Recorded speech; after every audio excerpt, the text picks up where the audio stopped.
आप कितने आवर्स पढ़ाई कर रहे हैं इनसे आप नहीं गिन सकते कि आपकी पढ़ाई हो रही है नहीं हो रही है। कुछ लोगों का ऐसा होता है कि मैं 4 ही घंटे पढ़ाई करता हूँ लेकिन मेरा पढ़ाई हो रहा है, एंड 70% ऑफ टाइम में से क्वेश्चन आ रही है। ओके। पॉलिटी होता है, इकोनॉमिक्स होता है। आपको ये ध्यान रखना है कि पॉलिटी और इकोनॉमिक्स से आपके कोई सवाल गलत ना हो। अगर आपके सवाल वहां पे गलत हो रहे हैं तो फिर आपके मार्क्स कम हो जाएंगे। तीसरा होता है, कंपेयर करोगे कि मैं पहले दिन मैथ्स देख के जाऊंगा पर प्रीलिम में, तो हम्म। नहीं हो पाएगा। History is all about rote learning. You have okay. To learn it and remember the sequences how it is takes place. मैंने आपको जो सब्जेक्ट बताए थे, अगर आप उसी हिसाब से पेपर देख लोगे तो आपको भी समझ आएगा कि ये questions out of the book तो नहीं थे। Hello everyone, welcome back to my channel. Okay. आज हमारे साथ है Akash Kadam sir. Okay, let me give a brief introduction about Akash Kadam sir. He has given 4 UPSC attempts in which he have appeared for 2 UPSC interviews. Okay, in last year in 2023 he has secured all India rank 76 in Indian Forestry Services. Hello sir, welcome back to our channel. Yeah thank you so much sir for my brief introduction.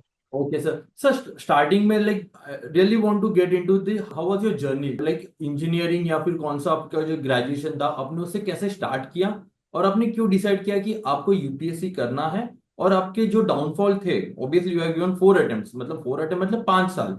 तो 5 साल में आपने fight back कैसे किया, पहले तो मुझे आप ये बताइए। 2018 में मेरा ग्रेजुएशन हुआ मैकेनिकल इंजीनियरिंग में। तो कुछ फैमिली इमरजेंसी की वजह से मुझे जॉब करना था, तो मैंने जॉब गोदरेज कंपनी में करने का डिसाइड किया था। लेकिन मन ही मन ऐसा लगता था कि प्राइवेट में काम करके जो मुझे अचीव करना है, कि जो मैं वास्ट पॉपुलेशन के लिए कर सकता हूँ, वो नहीं कर सकता। तो I had started preparation along with my job okay. in 2019. But somewhat in manufacturing, it is not possible to do study with the work. That's why I decided to leave the job and I went to Delhi. And then after I started preparation for the UPSC. मेरे मन में बार बार एक ही था कि 1 साल में पहले से ही लेट हूँ इस जर्नी में, ओके। क्योंकि 2018 में जो पास आउट हुए थे लोग वो 2018 से प्रिपेयर कर रहे थे हम्म। और मैं 2019 से प्रिपेयर कर रहा था। तो यस। इस डर की वजह से मैंने ज्यादा पढ़ाई की 2019 में। ओके। और जब मतलब नॉर्मली अगर दिल्ली में कुछ लोग हैं तो उनको पता है कि अराउंड 20% लोग वहाँ पे पढ़ाई करते हैं, बाकी लोग मैक्सिमम टाइम पास करते हैं।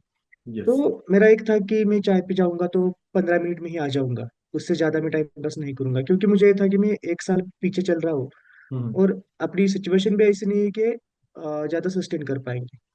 तो एक कंसिस्टेंसी थी। और इस वजह से मेरे पहला अटेम्प्ट 2020 में दिया था, उससे अटेम्प्ट में कोविड ईयर था। Yes sir. मेरी पढ़ाई अच्छे से नहीं हो पाई थी कोविड की वजह से। लेकिन फिर भी मैंने स्टार्ट से जो पढ़ाई की थी उसके हिसाब से मैंने पहले अटेम्प्ट में ही यूपीएससी का इंटरव्यू दिया था ओके। 2020 में। लेकिन 21 मार्क्स से मेरा सिलेक्शन रह गया। हम्म। लेकिन जो कॉन्फिडेंस जो आया था मुझे कि कर सकते हैं, ओके। क्योंकि 90% बच्चों का क्या होता है कि प्रीलिम्स क्लियर नहीं होते तो कॉन्फिडेंस डाउन हो जाता है यस कि सर। हम कर सकते हैं या नहीं कर सकते। तो एक बार अगर मेंस दी तो फिर कॉन्फिडेंस बूस्टअप होता है कि यार कर सकते हैं हम। उस वजह से फिर मैंने 2020 में यूपीएससी का इंटरव्यू दिया और फिर घर वालों को भी लगा कि ये कर सकता है तो उन्होंने हम्म। सपोर्ट करना शुरू कर दिया। और उसके बाद फिर 2021 में मैंने सेकंड मेंस दी। उस टाइम मैंने मेंस से नहीं हुआ। 2022 में मेरा प्रीलिम से क्लियर नहीं हुआ। ओके। वो मेरा सबसे डाउनफॉल था कि कर सकते हैं या नहीं कर सकते, क्योंकि हम्म। प्रीलिम से क्लियर नहीं हो रहा तीसरा अटेम्प्ट में। लेकिन मुझे 1 साल जो मिला था प्रीलिम ना होने से, हम्म। वो उसका मैंने पूरे अच्छे तरह से यूटिलाइज कर दिया। और 2023 में मैंने फॉरेस्ट और सीएसई दोनों का प्रीलिम क्रैक कर दिया और उस साल मैंने दोनों के मेंस दे दिए। और 2023 में मेरा फॉरेस्ट में रैंक आ गया। Okay, congratulation sir. आपकी काफी thank you so much sir. अच्छी जर्नी थी। सर तो जैसे आपने कहा था कि जैसे 2021 में आपने मेंस दिया, 2020 में आपने इंटरव्यू दिया, एंड देन 2022 यस। में आपका प्रीलिम्स ही क्लियर नहीं हुआ। तो वो जो सेटबैक था, आपने उसको रिकवर कैसे किया? क्योंकि ये जो होता है ना कि वो लाइक जैसे प्रीलिम्स का रिजल्ट आता है उसमें पढ़ने का मन नहीं करता, खुद में जो सेल्फ डाउट होता है, उससे आपने रिकवर कैसे किया? उस टाइम 2020 का रिजल्ट, टू का रिजल्ट आया था। फर्स्ट टाइम मेरी प्रीलिम क्लियर नहीं हुई थी। 2-3 दिन गए मुझे कि ये एनालाइज करने में कि क्या गलत हो गया, मैं कंटिन्यू करूँ या ना करूँ, या मैं स्टेट सर्विसेज में ट्राई करूँ या किसी और जगह पे ट्राई करूँ, आईबी के एग्जाम दूँ या एसएससी जल पे जाऊँ। तो बहुत सारे सवाल चल रहे थे, एक हफ्ता उसी में चला गया। लेकिन मैंने सोचा कि मैं यहाँ क्यों आया हूँ, मैं आया हूँ यूपीएससी करने के लिए। ठीक है नहीं हुआ, कोई बात नहीं, लेकिन I have to give the attempts in the next year. And the positive, like मेरा सबसे यही कहना है कि आप अपने पॉजिटिव पे फोकस करो। अगर आपका प्रीलिम नहीं हो रहा है तो आपको एक साल मिल रहा है। इस कोई बच्चों का इंटरव्यू में से सिलेक्शन नहीं होता तो उनको कुछ टाइम ही नहीं मिलता यस उनके सर, एग्जैक्टली। जो ड्रॉबैक्स होते हैं उस पर काम करने में। तो मैंने वही वो पॉजिटिव स्पिरिट से लिया कि ठीक है मेरा प्रीलिम नहीं हुआ कि मुझे टाइम मिला कि मैं प्रिपेयर कर सकता हूँ अच्छे से, मेरे जो एरिया वीक रह गए हैं। हम्म। तो उस स्पिरिट से मैं करता रहा। मैंने एनालाइज किया मेरा क्या क्या लास्ट अटेम्प्ट में रह गया था, क्या क्या हुआ है। प्रीलिम में मेरा सिर्फ सीएससी का प्रीलिम क्यों क्लियर हो रहा है, फॉरेस्ट का प्रीलिम क्यों नहीं क्लियर हुआ है। यस। डेली हिस्ट्री होता है वो मैं करता नहीं था क्योंकि उतना टाइम नहीं मिलता था। तो वो एक साल में मैंने वर्ल्ड हिस्ट्री जैसे मेंस में होता है, वो जो टॉपिक्स थे जो मैक्सिमम बच्चे नहीं करते, तो वो टॉपिक्स मैंने फोकस करना शुरू कर दिया। ओके। कुछ टेस्ट सीरीज ज्वाइन कर दी पूरे साल की, ऑप्शनल के लिए प्रिपेयर किया, फिर से प्रीवियस ईयर क्वेश्चंस पे फोकस किया।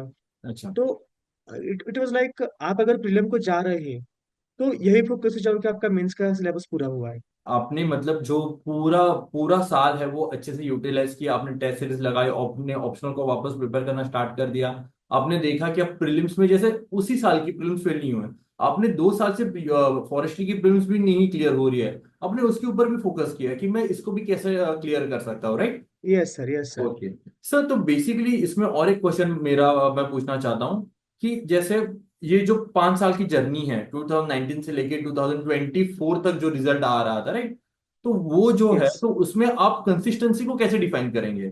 बेसिकली क्वेश्चन ऐसा होता है कि स्टूडेंट को लगता है कि मुझे दिन के 10 घंटे बैठना जरूरी है, दिन के 12 घंटे बैठना जरूरी है, अगर मैं इतना मैं बैठूंगा नहीं तो मेरी एग्जाम क्लियर नहीं होगी। तो आप कंसिस्टेंसी को कैसे देखते हो? देखो, कंसिस्टेंसी का मतलब होता है कि रेगुलर स्टडी करना। Yes sir. बेसिकली आपको, आप कितने आवर्स पढ़ाई कर रहे हैं इनसे आप नहीं गिन सकते कि आपकी पढ़ाई हो रही है नहीं हो रही है। कुछ लोगों का ऐसा होता है कि मैं 4 ही घंटे पढ़ाई करता हूँ लेकिन मेरा पढ़ाई हो रहा है। कुछ लोगों का ऐसा रहता है कि मैं 10 घंटे पढ़ाई करता हूँ तो मेरा पढ़ाई हो रहा है। तो पहले खुद को जानो कि आप पढ़ाई कौन से टाइप के इंसान हो। क्या आप फोकस से 4 घंटे में अच्छे से पढ़ाई कर पाते हो या आपको 10 घंटे देने पड़ते हैं। बेसिकली मेरे हिसाब से रोज 7 से 8 घंटे पढ़ाई सफिशिएंट है अगर आप रेगुलरली पढ़ रहे हो। तो ऐसा नहीं होना चाहिए कि मैं एक हफ्ता पढ़ाई किया फिर 2 दिन घर जाके आया, 3 दिन शादी करके आया, फिर से मेरा उसमें रूटीन बिगड़ गया और फिर से मैं पढ़ाई करने लगा। यस तो सर। बेसिकली ऐसा नहीं होना चाहिए। आप डेली पढ़ाई करो, 4 घंटे करो, 5 घंटे करो, लेकिन डेली करो। ओके। जो कंसिस्टेंसी होती है वो आपको रिवॉर्ड दे देती है। सब मतलब आप कह रहे हो कि पहले अपना पोटेंशियल जानो, आपकी ग्रास्पिंग पावर क्या है। किसी को 4 घंटे में वो यस। टॉपिक समझ में आता है, किसी को 10 घंटे में, किसी को 2 घंटे में। यस। बट इसका मतलब ये नहीं कि जिसको 4 घंटे में आता है वो 10 घंटे तक वो एक ही टॉपिक करे। अपनी यस। कैपेबिलिटी समझो और उसके हिसाब से प्रिपेयर करो। Good answer sir, yes. Thank you.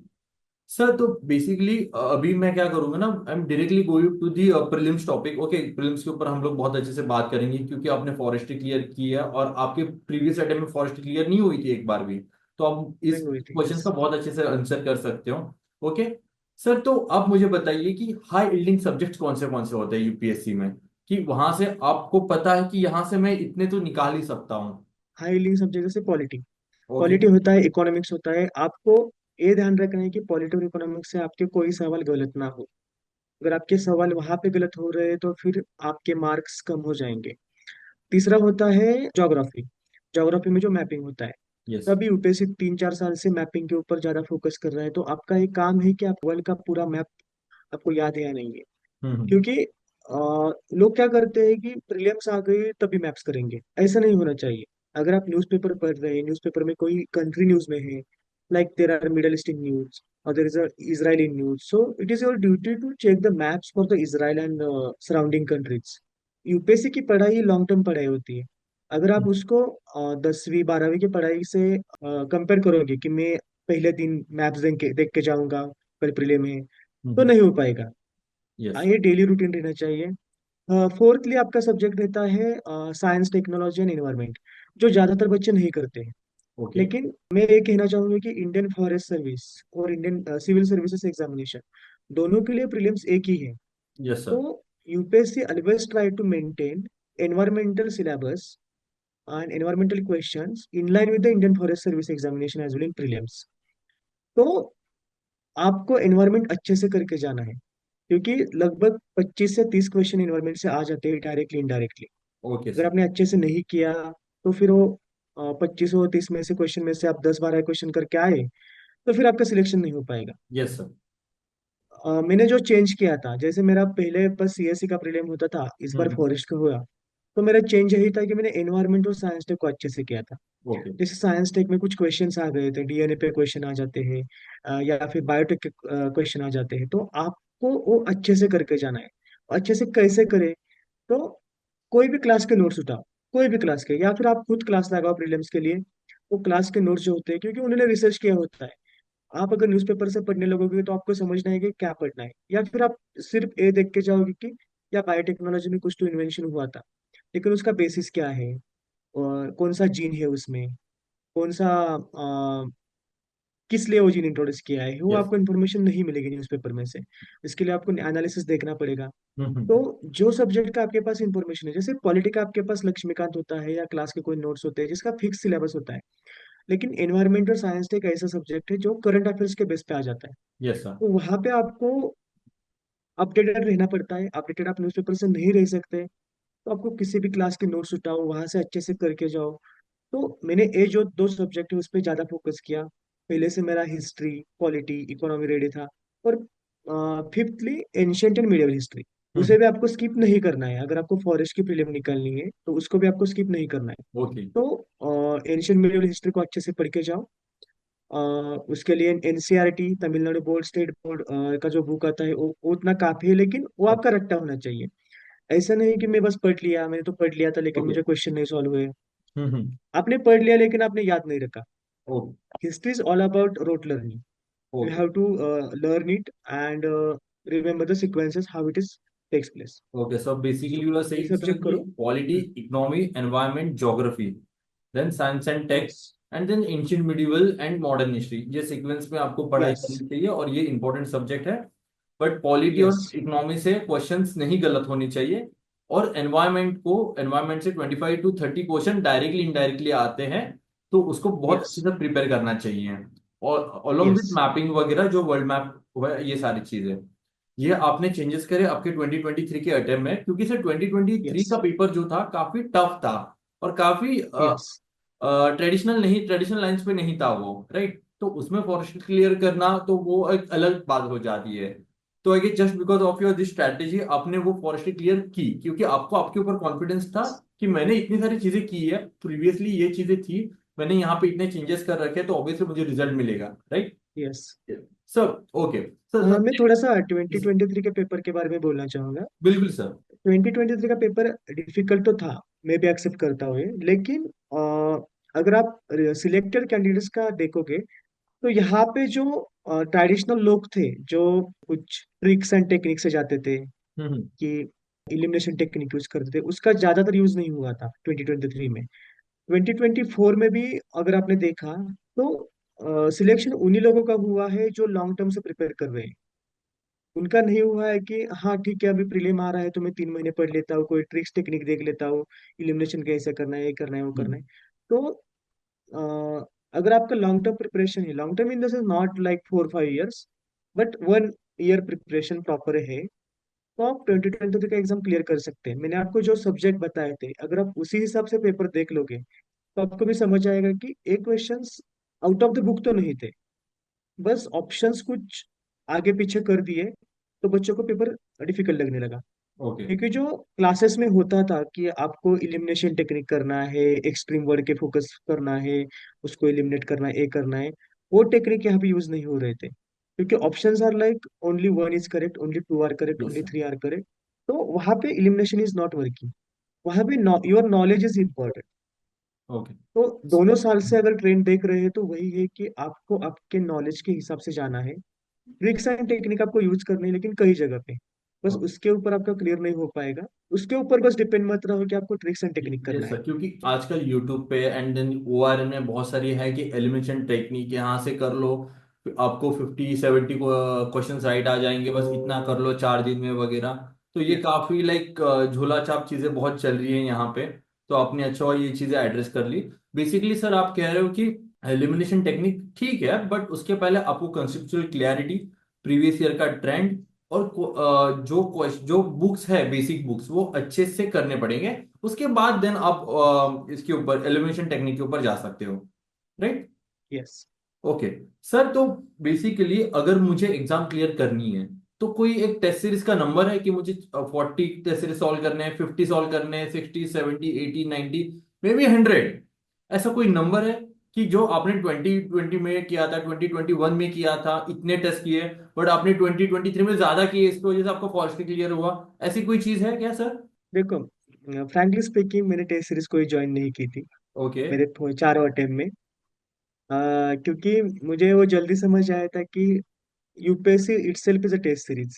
अगर हम्म। आप यूपीएससी के प्रीवियस ईयर क्वेश्चंस कर पाते हो, आपको प्रॉपर एनालिसिस करके आप जाते हो, तो आपको कोई टेस्ट सीरीज लगाने की वैसी जरूरत नहीं है। लेकिन हाँ, आपको टेस्ट सीरीज किस लिए लगानी है, ना कि आपको नॉलेज गेन करने के लिए। टेस्ट सीरीज इसलिए लगानी है कि क्या आप वो प्रेशर हैंडल कर पाते हो 3 घंटे में, क्या आप पढ़ पाते हो पूरा पेपर, यस। 100 क्वेश्चन आपके पढ़ पाते हो उस 2 घंटे में। Yes sir. तो आपको ये पता होना चाहिए कि आपको प्रेशर हैंडल होता है क्या, आप पढ़ पाते हो क्या हर एक क्वेश्चन अच्छे से, या आपकी कोई मिस्टेक हो रही है। देखो, और इनमें क्या है कि टेस्ट सीरीज में से क्वेश्चन आ जाएंगे, यस सर। एक ट्रेंड चल रहा है।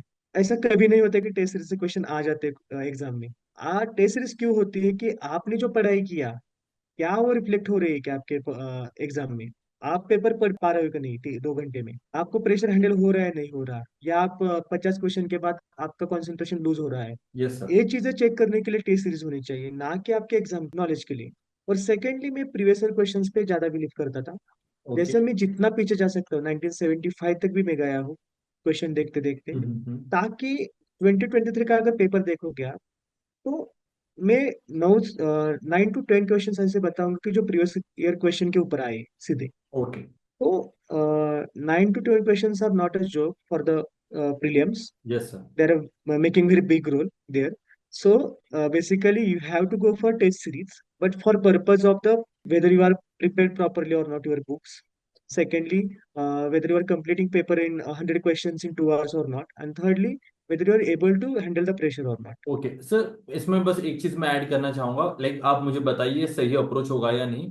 फॉर एग्जाम्पल कोई नया एस्पिरेंट है, उसको पता नहीं कि उसकी पढ़ाई कैसी है वगैरह, तो वो एक रैंडम या फिर एक एच इंस्टीट्यूट की सेक्शनल टेस्ट सीरीज जो होती है 25 पेपर्स, वो लगा ले, ताकि वो अपने जो कंसेप्ट अब वो पढ़ रहा है वो क्लियर है या नहीं, उसे वो पता चल सकता है। एंड देन उसके बाद वो जो फ्री मॉक टेस्ट होते हैं, कहीं पे भी free mock test, max to max 10 to 15 mock test, free mock test दे सकता है, ताकि अपनी जो आप बोल रहे थे कि 50 क्वेश्चन के बाद कॉन्सेंट्रेशन लूज हो रहा है क्या, जो स्ट्रैटेजी है 1 गो में सॉल्व करूंगा, 2 गो में सॉल्व करूंगा, वो वर्क कर रहा है क्या। उसके बाद उसको एक Yes. ट्रेंड भी दिखेगा कि मेरे पॉलिटी में इतने गलत हो रहे हैं, इकोनॉमी में इतने गलत हो रहे हैं। तो हाँ। बेसिकली 25 प्लस ये 10-15 test are more than enough to जज yourself. Plus Yes, most definitely. Important thing is you have to do previous year questions का एनालिसिस। ओके, जितना जा Yes. सकते हो पीछे उतना जा सकते हो। सर इसमें बस और एक चीज लास्ट क्वेश्चन में ऐड करूंगा कि आप जब बोल रहे थे पीवाईक्यू का एनालिसिस, कि आप बस पीवाईक्यू के ऊपर बहुत फोकस करते थे, लेकिन आप करते क्या थे? लाइक बहुत बहुत सारे टॉपर बोलते हैं कि पीवाईक्यू करो, पीवाईक्यू करो, बट करना क्या होता है? आप थोड़ा स्पेसिफिक बता सकते हो मुझे? Thank you for asking this question because previous year question analysis करो, कोई नहीं बताता है क्या करने पड़ते हैं। Yes sir. देखो, पीवाई का एनालिसिस मतलब बस पीवाई क्यू सॉल्व करना ही नहीं होता कि मैंने 25 साल के पीवाई क्यू देख लिए, उसके आंसर मुझे पता है। ये हम्म। नहीं होता।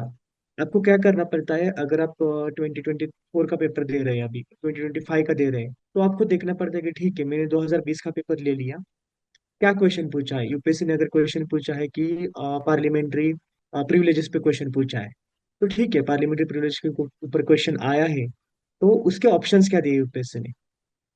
अगर आपको आंसर पता है तो आंसर मार्क कर लो उसी टाइम, अगर पता नहीं है तो फिर अच्छे से पढ़ लो, क्योंकि क्या होता है कि there is a something fishy in the wrong options okay. That you have to identify.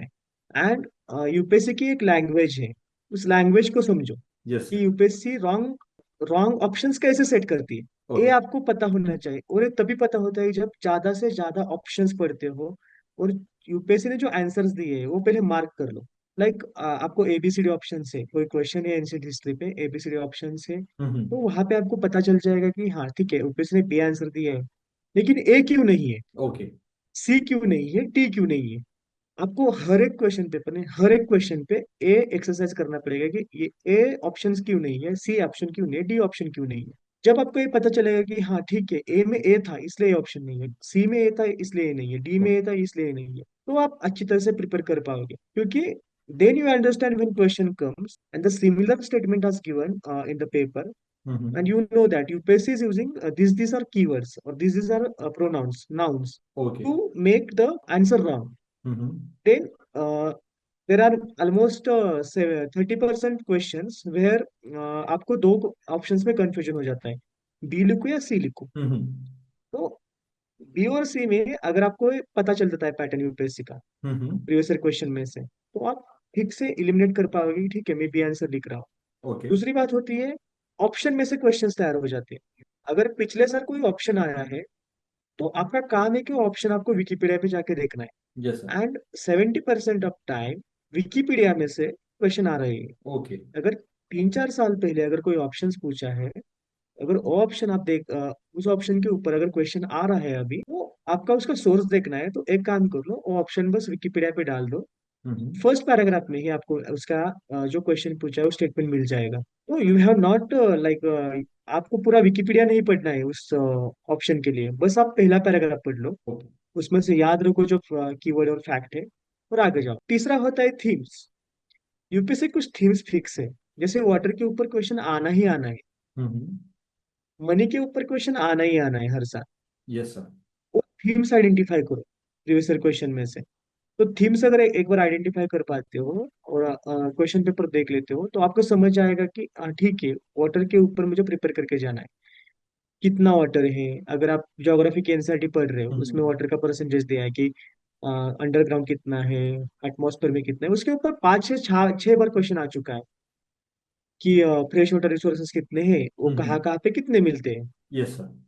तो ये आपको थीम्स आइडेंटिफाई करना है, ना कि आपको सब कुछ ही पढ़ के गया लेकिन मेरे मेरे कुछ याद नहीं है। Yes sir. ऐसा नहीं होना चाहिए। Yes sir. तो तीसरी बात होती है आपको थीम्स आइडेंटिफाई करने, और चौथी बात होती है जो आपके फैक्ट्स होते हैं प्रीवियस क्वेश्चन में आए हुए, वो आपको कहीं पे लिख के रखना है यस। कि ठीक है, ए फैक्ट यूपीएससी ने पूछा है, ए फैक्ट यूपीएससी ने पूछा है, तो फैक्ट आपको एग्जाम के 2 दिन पहले पढ़ के जाना है वहां पे। Okay sir. क्योंकि अगर उस फैक्ट्स में से कोई क्वेश्चन आ गया है, तो आपको समझ आए कि ठीक है यूपीएससी ने ये गलत दिया है, ये गलत दिया है।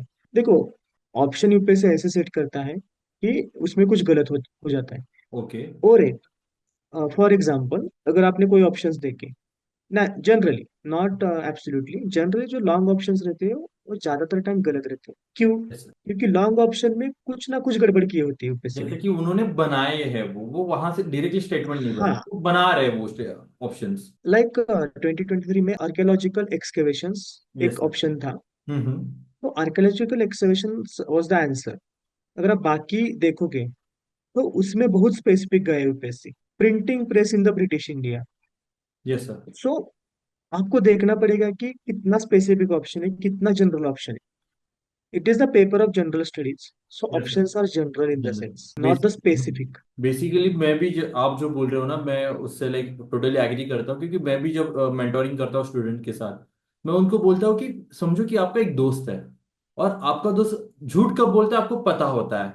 सेम यूपीएससी में भी है, जो स्टेटमेंट गलत है तो क्यों है, वो एक बार आपको पता लग गया कि यूपीएससी गलत स्टेटमेंट कैसे पूछता है, तो अगर वो आपको उतना पता लग गया तो आप सही ऑप्शन आराम से निकाल सकते हो।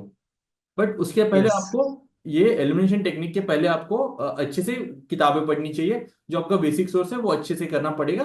तब इसके बाद इन हाँ, सारी चीजों में लगो, पहले से मत इसके पीछे भागो कि सर नहीं एलिमिनेशन नहीं नहीं नहीं, टेक्निक बताओ आपका ये अगर बताओ। बेसिक क्लियर नहीं है, तो बेसिक क्लियर नहीं है तो आप वहाँ पे एलिमिनेट ही कर नहीं पाओगे। आपको 2 तक पहुंचने के लिए बेसिक क्लियर होना चाहिए। Yes sir, exactly. सर बहुत अच्छा आपका एनालिसिस है प्रीवियस ईयर को लेकर, I am really impressed. Thank you sir. Sir okay, under 2 minutes sir, अगर मैं आपको बोलूँ कि आपको जो नए एस्पिरेंट्स है 2025 के लिए प्रिपेयर कर रहे हैं, अगर आपको उनको या, कोई एक एडवाइस देनी होगी, तो आप उनको क्या एडवाइस दोगे? मेरा यही एडवाइस रहेगा, मेंस अच्छे से कर लो। ओके। आपको इतना कॉन्फिडेंस चाहिए कि आप प्री के एग्जाम के लिए जा रहे हो। हम्म। अगर आपको प्री के तीसरे दिन भी मेंस का पेपर दिया जाए, तो ओके। भी आप लिख सकते हो। ऐसा नहीं होना चाहिए कि आपका प्री एग्जाम हुआ फिर आपने मेंस का सिलेबस देखना शुरू कर दिया, ओके। मुझे ए करना है। हम्म। क्योंकि प्री और मेंस के बीच का जो टाइम होता है, वो टाइम होता है आपको रिवीजन करने के लिए बस, यस सर। और आंसर राइटिंग करने के लिए। उस टाइम अगर आप कोई नया टॉपिक पढ़ रहे हो, हम्म। तो आपका वो प्रीलिम का सिलेक्शन वेस्ट है। Okay, yes sir, totally agree. और सर प्रीलिम्स रिलेटेड और स्पेसिफिक हाँ, एडवाइस? दूसरी बात मैं अभी ये क्यों बता रहा हूँ, क्योंकि आपके पास अभी भी दिसंबर तक के लिए टाइम है। Yes sir. अभी भी आपके पास 2.5 मंथ है। हम्म। तो अभी मेंस का कर लो, जो करना है वो करना है। जैसे कि इथिक्स का टॉपिक है, जो आपके प्रीलिम्स में जो टॉपिक नहीं होते हैं वो अभी कर लो। GS3 के कुछ टॉपिक है, GS4 के है, GS2 के एथिक्स, है, तो गवर्नेंस, अभी कर सोसाइटी, लेना। या disaster and then management. After yes.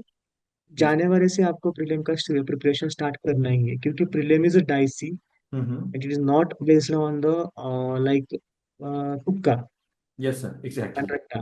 You have to prepare from the January very wisely, revise that 2-3 times. Hmm. Basically एक बार ही पढ़ के अगर प्रीलिम को जाओगे तो it is very difficult to crack the prelims. Yes sir. आपका target चाहिए कि अगर मई में मेरा एग्जाम है तो मेरा मार्च तक सिलेबस कंप्लीट हो रहा है, नहीं हो रहा. ओके। मार्च तक सिलेबस कंप्लीट करके आपको अप्रैल में बस रिवीजन करनी है. हम्म। रिवीजन एंड कुछ प्रीवियस क्वेश्चन एनालिसिस वही करना है. Yes sir. और फिर आपको मई में जाके एग्जाम देनी है. तभी आपका स्कोर आ पाएगा, क्योंकि prelim is all about clarity, revision and practice. Okay sir, thank you so much sir, thank you so much यहाँ पे आने के लिए और हमारे साथ थैंक यू बात सर. करने के लिए। होपफुली सारे स्टूडेंट को आपके ये जो इंटरेक्शन से बहुत फायदा होगा। Literally I am very much impressed with your PYQ analysis. Okay, क्योंकि मैं थैंक यू सर. हर एक स्टूडेंट को यही बोलता हूँ कि एनालिसिस करो, एलिमिनेशन टेक्निक के पीछे मत भागो। यस. बट बच्चे क्या करते हैं, एलिमिनेशन टेक्निक के पीछे भागते हैं, एनालिसिस नहीं करते। ओके, कि जैसे सर मैंने भी, जैसे आपने बोला था ना कि क्वेश्चन रिपीट होते हैं। जो 2019 में क्वेश्चन आया था आर्टिक सर्कल के ऊपर, वही टॉपिक ऑफ कैप्रोवन का, वो अगेन 22 में रिपीट हुआ था। यस. 2018 का जो शेड्यूल 5 का क्वेश्चन था 2022 में वापस रिपीट हुआ था। तो ये सारी रिपीट चीजें हुआ था. रिपीट होती रहती है, बट वो एनालिसिस। वही मतलब मैंने PYQ में जो मैं थीम्स बताए थे, जो schedule 5 is a theme of UPSC yes sir. Basically. तो they are prone to ask on the schedule 5. Yes sir. What you how UPSC set the paper, they also take the previous year questions, hmm. and on the basis of that they set the paper, because so that people should not say that paper is out of the box. Exactly exactly sir. You have to do the same thing. Yes sir, totally Yes. Agree. Okay, thank you so much sir. Okay. Thank you so much, sir. Okay, bye sir.